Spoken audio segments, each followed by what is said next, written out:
Bon dia a totes les persones que ens acompanyeu aquest matí en aquest acte de conmemoració del Día Internacional contra la Violencia vers les Dones. Estas violencias contra las mujeres tradicionalmente invisibilizadas han sido expuestas públicamente por sus supervivientes para denunciar un sistema patriarcal que nos oprime, nos silencia y nos mata. Diuen que una societat té els nivells de violència que pot tolerar i nosaltres hem dit prou. Encara avui es fa imprescindible seguir treballant conjuntament i coordinadament amb la implicació de totes les administracions i agents socials per a l'erradicació de totes les violències masclistes.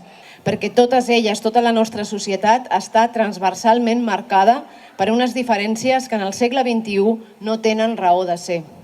Som éssers humans. Fa molt de temps que les dones, des del feminisme radical, des de la veu de Kate Millett i moltes altres, demanem simplement ser considerades éssers humans. Ni més ni menys. Igual.